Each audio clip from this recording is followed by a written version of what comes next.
Hey guys, welcome to the Hollywood Raw YouTube page. Make sure you drop a comment, like, subscribe.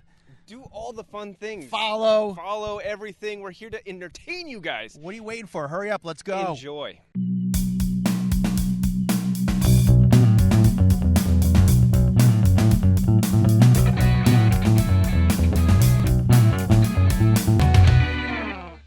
Welcome to the Hollywood Raw podcast. I'm Dax Holt. Over there is Adam Glyn. Adam is soaking up the beautiful sun of Florida, trying to stay away from the alligators. How are you, sir? I'm good. The weather's perfect around here. I'm avoiding the snow up north. As soon as I left, the weather's been just terrible up north. But I'm down here for a little bit, just kind of enjoying Florida and enjoying the warm weather. How you doing, sir? We were debating doing today's episode because obviously it's a rough week. It's Christmas week. Time is not. We don't have that much time. You know, obviously there's a lot of family time during this time, and even our producers are away. But then all of a sudden, something came out this week towards the end of the year. I'm assuming you're talking about my Facebook post, right? On the private Facebook group. Is that what you're referring to? So Dax went on our private Facebook group. I did ask our fans whether or not they wanted us to do an episode on Christmas. And I just said, are you guys going to even listen to this stuff? And there was like instant responses, like all the way down the page of, yes, you guys better not leave us hanging. Even if it's Christmas, you better do an episode. So we are here, and we are blessed with one of the best stories of the year. Crazy story. I mean, it could be possibly the biggest story of 2024. Maybe in the top 10 of this decade so far, just because it's so Hollywood, it's so crazy, it's so wild. We're gonna give you all the facts. We're gonna give you our side, our opinions, and our perspective on this crazy story. But actually, what? Wait, is this true? There's this might be not even the biggest story of the year. There is an actress got stabbed right now. I'm just reading right this. Reese, wow. The actress Reese, what's her name? I don't know. Say Witherspoon. What's the story? No, with a knife. What are you talking about? With a knife. Get it, Dax? I'm joking, you idiot. I was like, what are we talking about? You totally tricked me. Like, what is happening? The joke is, and I blew it on the air, but the joke is like, hey, oh my God, you hear who died? Who got stabbed? What? Reese. And then you go, Witherspoon? I go, no, with a knife. Idiot. Get out of here. I know. Fucking dumb jokes. It's like so a dad stupid. joke if I've ever heard one. That's pretty funny. God. Got me nervous. So I was like, what happened to Reese Witherspoon? Oh my God, what happened? Okay. No, stupid joke. Trust me, I had to get it out now. So honestly, like Dax was saying, we didn't know if we were going to do an episode today, and then this story dropped, and obviously we're talking about the Justin Baldoni, Blake Lively story, and it really kind of explains a lot what goes on in Hollywood and the politics of it, the industry of it, the pressures of it, the politics of it. It's all that wrapped in one, and Dax and I are going to kind of give you all the facts, the latest facts on Christmas Eve. I mean, we're recording this on Christmas Eve night just to kind of give you everything that's going down. Before we get to Justin Baldoni, Blake Lively, Dax, you have one last review before Christmas. I do. All right. This one comes from, what is that? Gypsy Mermaid Girl, it looks like it says. And it says, Adam and Dax are the best. It's a 5-star review. Great podcast to listen to. Adam and Dax keep it real, interesting, and fun. Very refreshing to listen to their perspective and guests. Best to you, Adam and Dax. Wish you much success in the podcast. Thank you, Gypsy Mermaid Girl. And thank you for tuning in. Hopefully you tuned in on this Christmas Day when it is releasing. Thank you guys, honestly, for an amazing year. I know we've got obviously a couple more episodes before the year concludes, but we really do appreciate having you all listen and kind of keep us motivated to do this podcast in the first place. So, all right, let's jump in because I don't think Adam and I have been this excited about a story in a long time. I think that there is so much about this Blake Lively and Justin Baldoni story that really, again, we always say we pull back the curtain on Hollywood. This is the shit we are talking about. Like this right here, this story encompasses exactly what we're talking about because it is a truth that's been happening. Adam and I know like this type of situation happens, and sometimes it's hard to talk about it because of, you know, you can't always say it. You know that it's happening, but you always don't want to get sued, or you don't want to out someone, or whatever the case is. Now this story, it's in a lawsuit. So now we can talk about this type of stuff. I'm going to rewind us just a little bit, because we need to kind of set the basis for anyone out there that doesn't know what's happening with this whole Justin and Blake thing. And if you think back a couple months back, and this goes, I feel like there was a lot of really bad press around Blake Lively. And this was right when her movie It Ends With Us was coming out. It was just like everyone was shit talking Blake Lively, saying what a horrible person she is, how hard it is to work with her. Everywhere you looked, it was like just bad publicity on bad publicity. That is the basis of why everything is happening. All right. She then filed a lawsuit the other day against her So wait, Dex, let me answer this. Let's start with this. And I'm just stopping you, and we're going to keep moving along. But the lawsuit came right before Christmas. Do you think this is strategy in regards to when the lawsuit was actually filed? Because this wasn't just thought of and put together.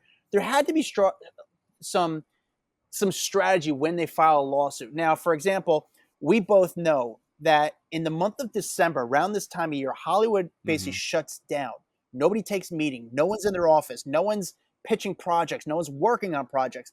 Hollywood shuts down completely for the month of December, pretty much. I mean, it's not spoke about, but is spoke about. Even for us, regarding news stories, there's not really entertainment news stories going on. So people are just kind of like basically throwing out their stories 2 weeks ahead. Like they already know the stories are doing for the next 2 weeks because they don't want to work, and there's not really anything breaking. But now all of a sudden, out of nowhere, this story comes and falls on people's lap and becomes the story of the year. So everyone's talking about this, and there's so many stories that are developing from this.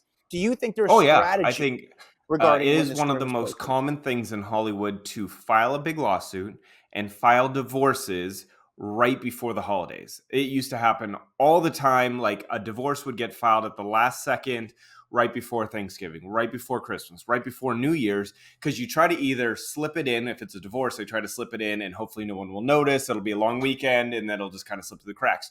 Or you purposely put it in, and that way it gets maximum exposure, because there's still skeleton crews working on all these big shows and websites where this is a huge thing for them. If it gets attention, everyone's going to be covering it. So I think that was the case here. They knew, well, you know, a lot of these shows have pre-taped all their holiday episodes all through New Year's, like you were saying. But if you get a good story, that skeleton crew now has something to focus on and just hit over and over again, and everyone will be talking about it because there's nothing else going on in Hollywood right now. It's a smart move.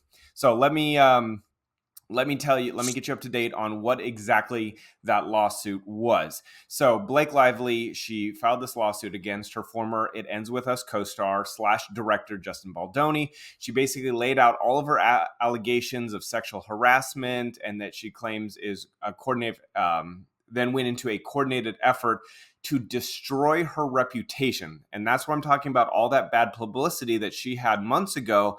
She is saying, she is directly pointing the finger at Justin and his team for basically strumming up all of this bad press to make her look bad, so that she would be the focus of basically taking down her reputation and getting her canceled. Okay, that's literally what the basis of this whole thing.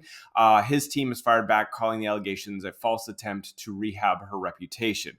So in the lawsuit, a lot of people obtain this. I'm reading it currently off TMZ, but things had gotten really bad during filming, and there was basically an all-hands-on-deck meeting back when they were filming this whole thing to address what she claims was a hostile work environment. Ryan Reynolds was there, and among a bunch of other attendees. Well, the lawsuit lists the demands that were addressed. She says because of Baldoni's conduct among those demands, he would not be allowed to show her any nude videos or images of women to Blake. No more mention of Baldoni's alleged previous pornography addiction. No more discussions about sexual conquests of Blake and others. No further mentions of the cast and crew's genitalia. No more inquiries about Blake's weight. No further mention of Blake's dead father. Okay, so imagine you're filming a movie. All of this gets brought up, and this is on the heels of, Me Too movement, all of that. This is going to be bad for Justin Baldoni's career. So she is basically saying, because of this hostile work environment, because people were finding out about his conduct, they decided to put this action into place to bring her career down so that she wouldn't look like she's telling the truth, and he instead would escape these hostile work harassment and hostile work what am I trying to say? Accusations. Okay. So then they end up filming. They have a bunch of issues. The movie ends up, they go into final edits.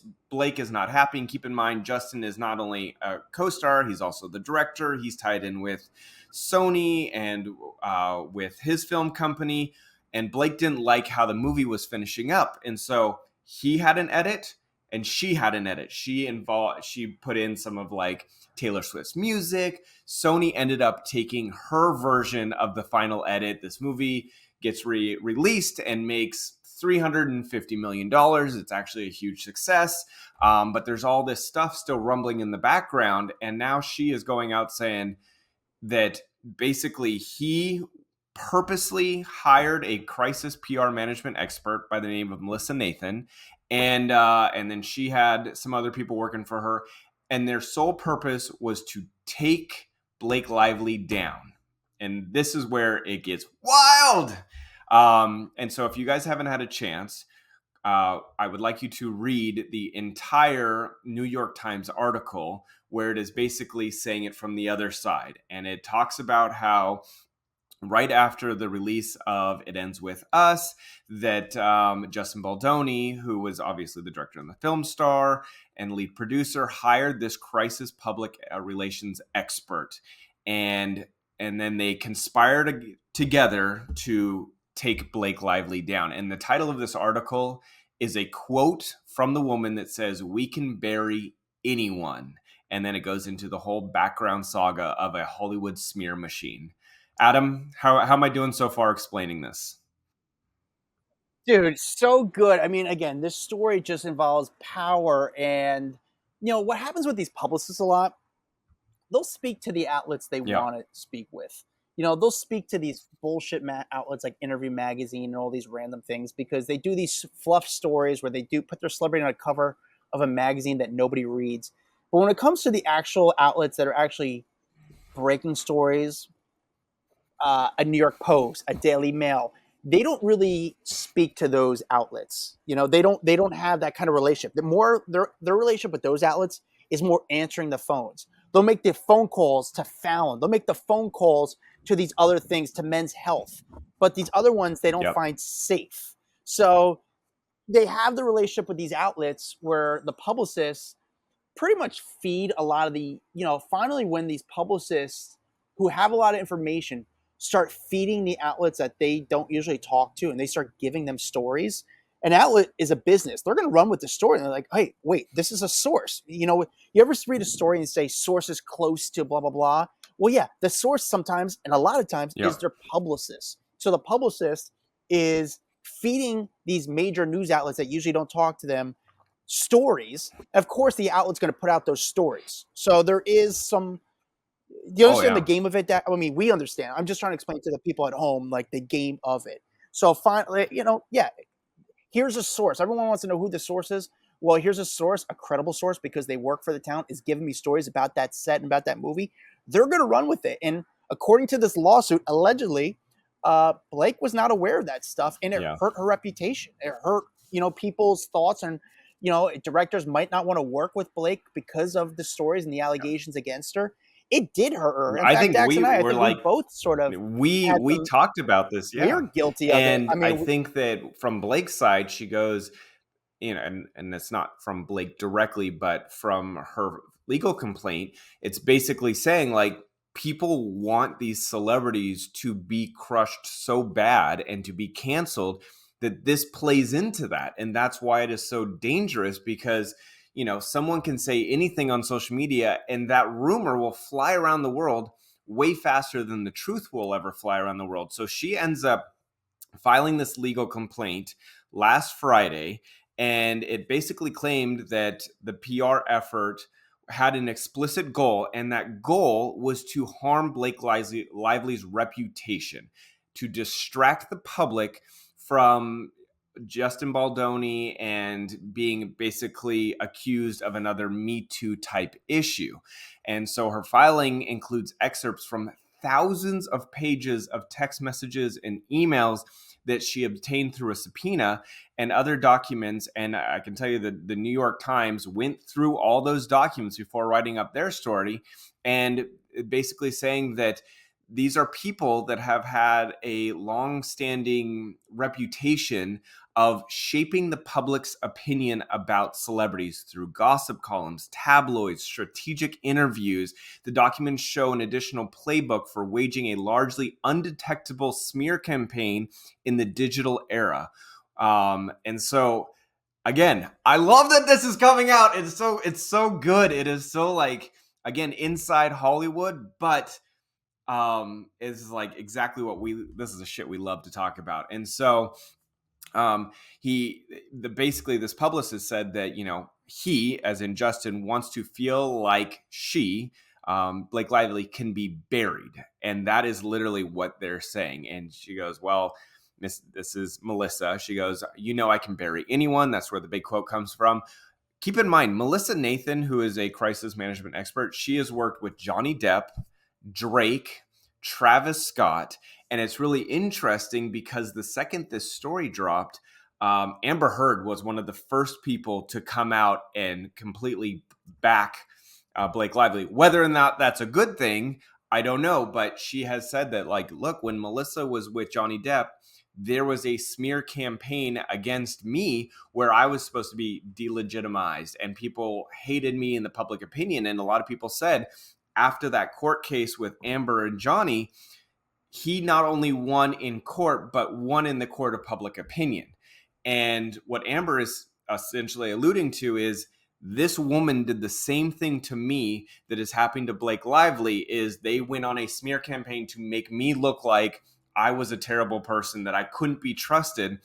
And I have to say, after that court case, I felt the same way about Amber Heard. You know what I'm saying? I think a lot of people are guilty of feeling like she really got trashed and she looked really bad in all the blogs, all the websites. And so now I wonder how much of that was because there was a person behind it pushing that narrative around.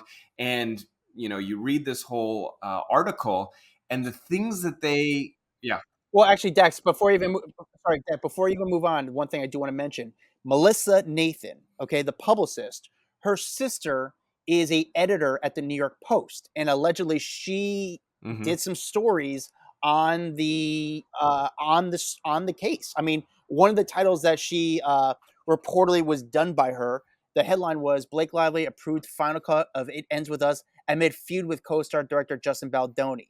So, they fed into these, and not all the stories were crazy, I think, against Blake. I think these stories were sort of manipulated to not all of them were to put down Blake. Some of them was to just bring attention to the movie. It was like, here, how can we bring attention so this movie makes money? Because again, Justin not only was acting the movie, like you said, he's directing it, he was acting it. He also owned the rights to the movie and to this franchise, and it potentially, and it did, can make not only that money. I mean, it's a set of books. So if movie one does well, then you can make another one because there's another book, and make another one because there's another book. Like, there's potentially a lot of money to be made on this franchise. Do I think this franchise is going to continue after this? No. But I think that was kind of where everyone's head was, is if this one does well, we can't let it fail based on another Me Too type movement. And I have to say that Brian Friedman, who's a lawyer for Justin's side has basically said for Wayfair, which is one of the movie companies behind it, has said these claims are completely false. It's about Wayfair. Yes. Wayfair is Baldoni's these claims company. are completely false, outrageous, Yeah. and intentionally salacious with an intent to publicly hurt and rehash a narrative in the media. So I do want to get out their side as well. So that is what they are saying, that it is all BS. So deeper into this article, they get into the fact of their tactics behind making someone look bad in the public. And there were things in here that I didn't fully know. Like I had heard rumblings of stuff like this, but I didn't know how well it would work. But they're saying that, if someone in the public puts up an article or puts up something on social media where they were bashing Blake Lively, the company could then put money behind that post to boost it so that it got out in front of a lot more people. The second it gets out in front of a lot more people, people are taking what that person is saying and going, oh, wow, they're telling the truth. So they're essentially putting ad dollars behind someone's post with them not even really knowing about it. It's getting all this attention. It's getting all this traction to the poster. They're thinking, oh, wow, this thing just got viral. When in reality, someone's spending money to push that so that the more of the public sees it and starts to latch on to the narrative they want. And what they could do is they could put money behind a negative Blake Lively story and put money behind a positive Justin Baldoni story, and that starts to fuel all of this hatred or like whatever they want. Yeah, I think I'm looking it up right now. What was that movie that Glenn Powell did with that actress? We said it was all over. Yes. Anyone But You. It was Anyone But You that came out last year in 2023. Again, it makes me question a lot of marketing campaigns that happened over the years. Like when Anyone But You came out, there was so many stories that apparently that Sydney Sweeney and Glenn Powell were dating, and I feel like it didn't hurt either of them personally. I mean, Glenn was in a relationship, and I think he's just more mature enough. He's one of those guys who's trying to make it. I get as an actor, like I'll just kind of run with it. But this could have been going on. What they're saying they did during this could have been happening when they did Anyone But You to promote that movie, because that became a huge story during that time. And stuff like this has probably been going on in so many ways over the years that we didn't know. It just, this one kind of bit them in the ass and actually hurt someone and it's really damaged their career. Again, it's funny because through a lot of the text messages back and forth between Justin and this crisis management team, he literally says some of these articles are getting so bad, they're going to know that this is coming from us. Like he anticipated, he was like, the last thing I want is this to be traced back to us and to know that I'm like essentially behind this. And then flash forward and these text messages are now coming out. Like that looks really, really bad. And like a week after this, what? Dax, can I wait, hold on. How did those subpoena. Text messages come forward? Like she subpoenaed them. So she got her hands on all the text messages and emails. And I think that was also one of the reasons that this took some time to actually come out, is because number one, you had like the sexual harassment allegations. Then they bring people onto the set. They talk about it. He goes, I don't want my reputation ruined because now I'm dragged into this. And then the movie comes out, then the lawsuit. I mean, it's all kind of unfolded over the last few months. So let me ask you this, and this is totally opposite, but I'm just trying to learn from you because you know this a little bit more than me. I've been connected to stories, and I say, listen, I don't want my name attached to it. However, I've been the source, okay? And there's been text messages of me saying the truth of what happened in the story. If the person gets subpoenaed, the editor or the writer of the story gets subpoenaed, can my name be outed as a source, or how do you protect the source? Protect the source as much as you can, but in a court of law, you can only do so much. You can, and I know that I've seen court cases where they will go and they will bend over backwards not to reveal a source. Like a lot of big agencies will say, this is what our business is built on, is protecting our sources so that we don't get them in trouble. So I know that there is definite possibility of not revealing a source, but all these people are also listed. So we kind of already know the characters in play here. With you probably have a better chance of being protected if you're a big source to an outlet. They're going to do their best to make sure that you don't ever get named. Yeah. Okay. So go on. So the text messages are out, and when you see Justin writing those text messages saying, "Hey, basically, it's coming. These stories are coming way too close to home. They're going to know it's coming from me." And keep in mind, where does it go from there? Like when all of this started, and I'm talking right after the harassment stuff, and then this wave of negative publicity for Blake Lively. I mean, a week in, there was a Daily Mail article that literally the headline said, "Is Blake Lively set to be canceled?" Like, tell me that one isn't a total setup style article, right? Like, that headline alone makes me think whoever was invested in that either was pushed to write that, or was involved, or they also got duped pretty quickly, like a lot of the public. Yeah, for sure. Anyway, so he was basically unscathed for months and months and months. Everyone kind of was bashing Blake. This drops, and instantly the narrative flipped very quickly, which is funny because they worked clearly very hard, or allegedly very hard, to make her look bad. One article comes out and everyone goes, "Oh shit, we've been pointing the finger at the wrong person this whole time." He was honored at a star-studded event celebrating men who elevate women, combat gender bias, violence, and promote gender equality worldwide on Saturday. And then instantly on Saturday, on Saturday after this article came out, they pulled that award back from him. They were like, "Oh shit, never mind. He's been dropped by his talent agency, William Morris Endeavor." So it's how quickly the narrative changed, and everyone said, "Oh, we no longer want to be associated with this guy." Do you think the studio is doing the right thing by dropping him immediately? Because for something like this, these are just allegations at this point. You mean his talent agency? The talent agency. Like, they dropped him. A lot of people no one's really spoken up for him. I guess no one wants to speak up for him until they know the truth of what's going on, because who wants to protect a guy who allegedly could be not a great person? A lot of people are speaking up on Blake's side. I think that her union has actually spoken up on her behalf. Dude, so many people have come forward. I mean, from the movie. Yeah, for all, like, basically her whole cast from Sisterhood of the Traveling Pants has come forward. Obviously, Amber Heard we had mentioned. Yeah, Michelle Marone, I guess, the actor who was in the movie. It Ends With Us. Justin's the writer of the books for it has come forward, and she is very much applauding Blake, and she said she's already had her own situations with Justin Baldoni during the filming and the create, like, because he owns the rights to it.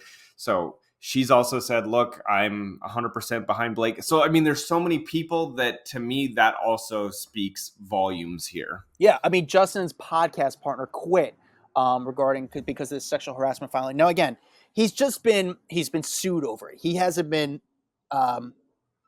he's been accused of it, but he hasn't been proven guilty of it yet, or Correct. As we know. So it's kind of hard for people to jump to conclusions when, who knows what the truth is so far.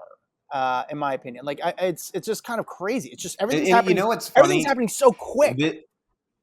This story, I feel like, is so much bigger than Justin Baldoni. Yes. I think the part that I am fascinated with is the tactics used in Hollywood to either promote or cancel celebrities. And I think that is what I'm loving to find out. And that is the part where Hollywood is getting exposed right now, is finding out, they will push a narrative that works for them, and the public goes for it. Like, the public goes, okay, this, 7 stories landed on my feed about what a terrible person this celebrity is. I should believe it.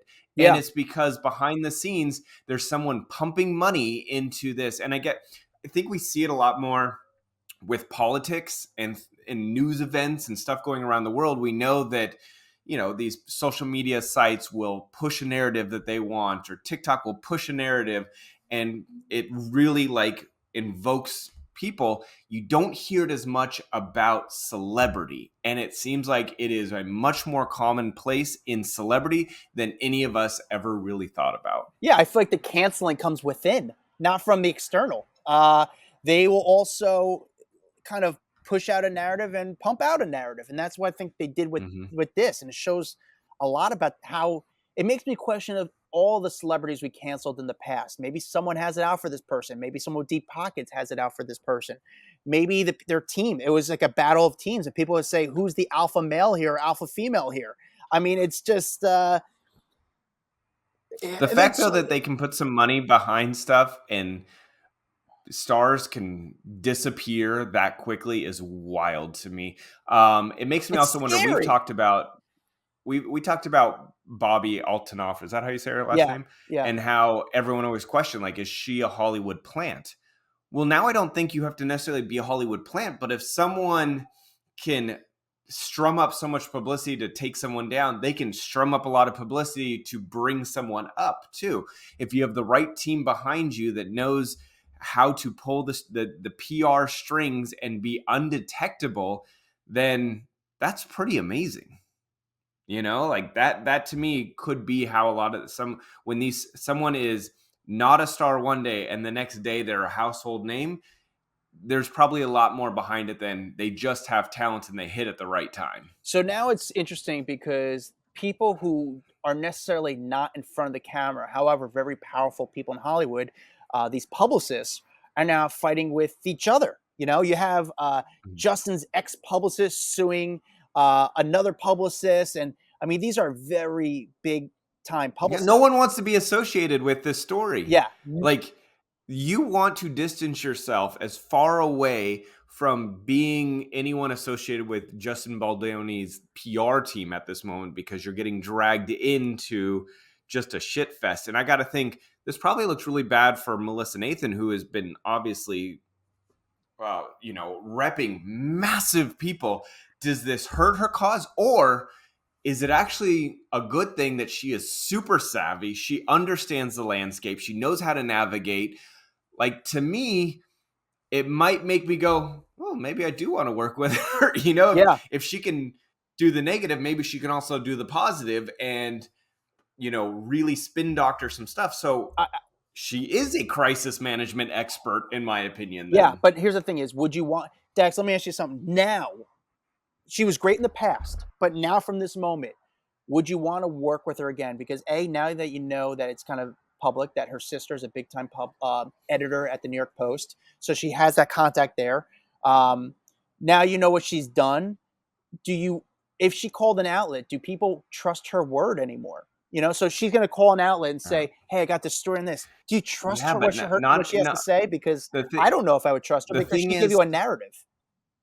The thing is, when I read through this whole article, I felt like it wasn't so much that she planted people to say certain stuff. It was like they highlighted specific content that people were already putting out there. So if there was one person who had a negative Blake Lively story, they just fueled that fire.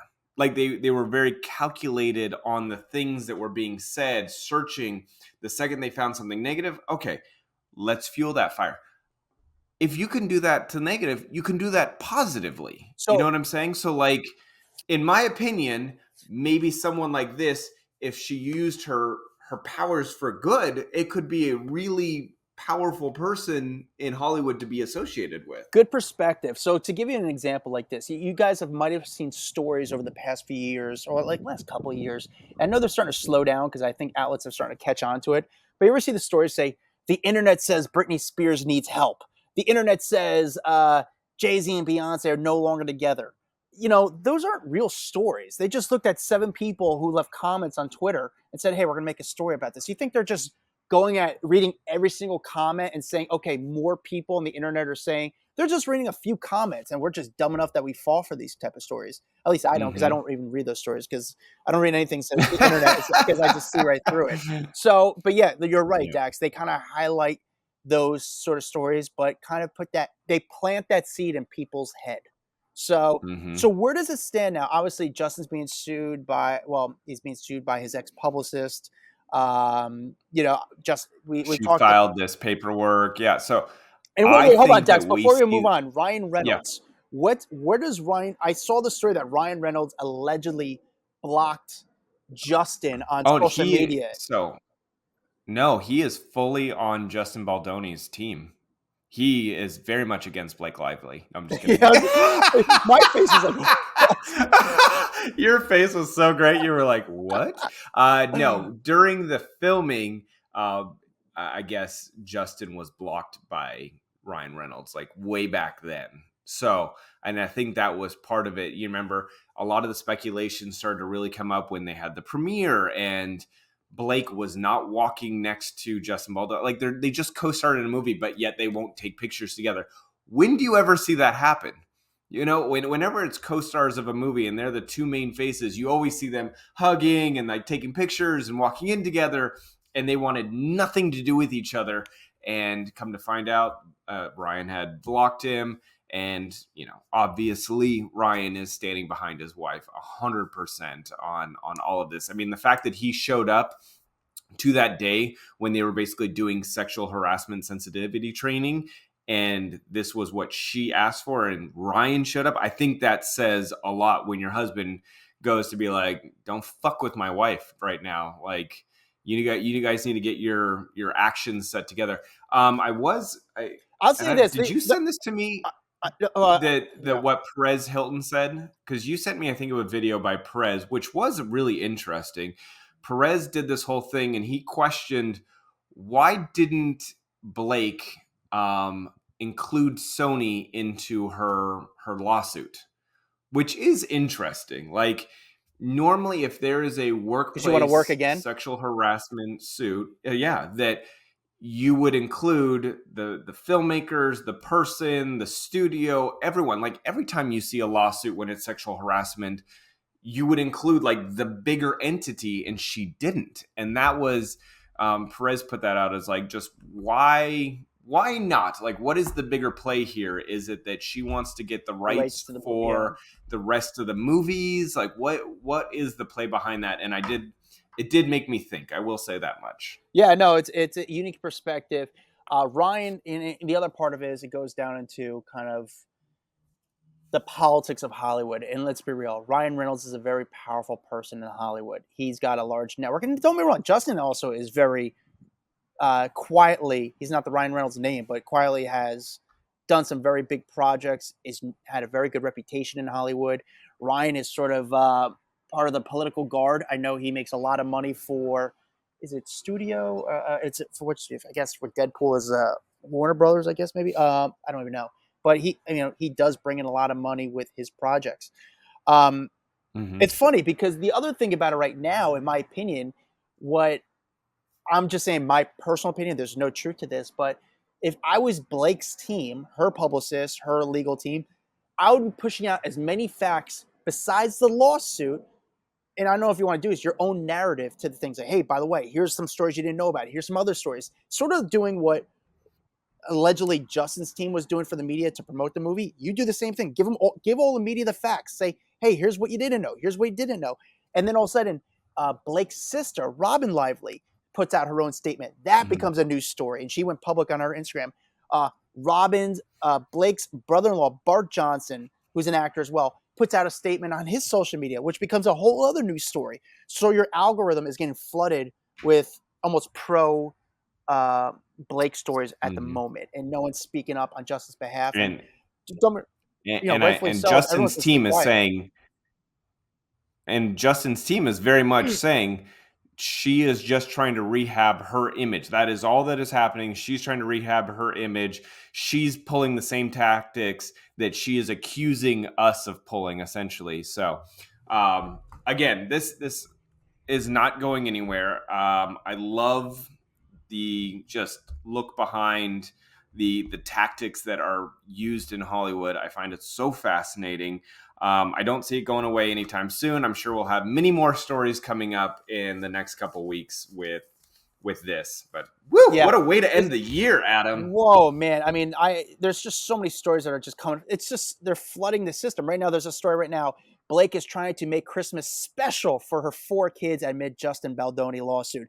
I mean, it's such a nonsense story, but I wonder if that story's even bringing in clicks. There's no way that's making a run down that one. I think anything Blake or Justin is bringing in clicks at this moment. So Dax, my last people just want to know. Yeah, I think people want to know the insides of Hollywood and sort of what we do. My last thing for you, Dax, is this: do you think this case gets settled in actual court, or do they just settle? No one hears about it anymore. Shake hands, and that's it. We settle out of court. It's a financial settlement. What if? That's it. I think it becomes a financial settlement, and I think what happens is Justin gives over the rights to Sony for the movie, and Blake continues on with the franchise. Wow. I think it comes out with, this is just cool. I don't know what happens. I think that would be the biggest win for Blake. I think that's what she wants. I think for her, she'd feel so good to walk out of this with the rights to the movie, and the franchise sort of continues, and she has the rights of it. I at the end of the day, really, Dax, there's no winners in this story. So I feel like a winner in this story. Oh, it's crazy. I feel like we won a lot of insider details, so I'm feeling like a winner right now. But it just, for me, honestly, it just makes me question so many stories in the past, and also it makes me question the canceling of celebrities that we've had in Hollywood the past few years. And if, again, those cancellations really came from within. I think maybe was that a phase? Was that that was the generation? Like that was that period of time where, there was a period of time where celebrities were going partying and there was cameras outside. That doesn't happen anymore. Is this that we had the era of the cancellation? Is that sort of on the phase out and we just sort of have a new wave? Maybe. I don't know. It'd be so nice. I hated us just the world canceling celebrities like every other day. I was like, good God, where people can't forgive anyone. No one can mess up. Like you ruin an entire career's worth of legacy because you said something stupid once. Like, give me a break. Everyone said something dumb or messed up once, but like, where's the forgiveness, people? Yeah. Adam, are you wearing bug spray? I'm getting a little nervous for you. It's getting dark out in Florida. It is getting dark. And I'm sure you're just going to get eaten alive out there. It's getting dark. I'm not going to lie. I'm getting itchy if you see me scratching. There's some bugs going. I don't do well like tropical sort of. I get eaten up by bugs. I was in Puerto Rico one time. Dude, my legs look so disgusting because so many bugs went nuts on me. I'm telling you, I'm looking at you. You're in a backyard and you're not even in one of those like netted in backyards. So like I'm getting itchy watching you sit in a non-covered Floridian backyard. Like, hell no. Well, we started this podcast at 9 a.m. We've been recording so long it's now nighttime. So it's no, I'm just kidding. That just shows you how long we've been doing this. All right, my last thing. This is how it ends. It ends in a financial settlement. Justin pretty much makes nothing from this movie. It becomes a wash for him. Every single dollar. I think he'll make something. I think he'll make money from this, but it just. You don't get the forever long money with it at this point. As far as the rights for the movie, I don't know if Blake will ever get it. I think she puts out a statement speaking on behalf of women empowerment. Justin has to speak and saying, hey, listen, bittersweet. Like, I disagree, but we settled about and everything this. And it just becomes kind of like a handshake, walk away thing. Does Justin Baldoni, does he work again? I think he does know enough people in Hollywood. I think he comes from a very, he's on that personal development sort of one of those type actors where and a lot of these people, they could literally do all this work behind the scenes and you just don't know that he's working on projects too. Yeah, he just, again, I'm not here to cancel anyone, so by all means, let's see how this all unfolds. I hope he has a Merry Christmas. I hope Blake Lively has she might be Jewish. Is she Jewish? She might be a little. I don't know. Lively, is that Jewish last name? Happy Hanukkah to you, Adam. Happy Hanukkah to you, Dax. Thank you guys for watching. If you're watching on Red Coral Universe, thank you for watching on YouTube. Make sure you guys like and subscribe. Follow our private Facebook page called Off the Record. It's a fun community where we talk to you, you talk to us We all shit on Hollywood together. Follow me at Adam Glyn. Follow Dax Holt at Dax Holt. And we'll see you guys next time. Bye! What's up, guys? If you liked that video, there's plenty more where that came from. Make sure you like, subscribe, hit the bell so we can just feed you all the goodness daily. Hurry up. Come on, let's go.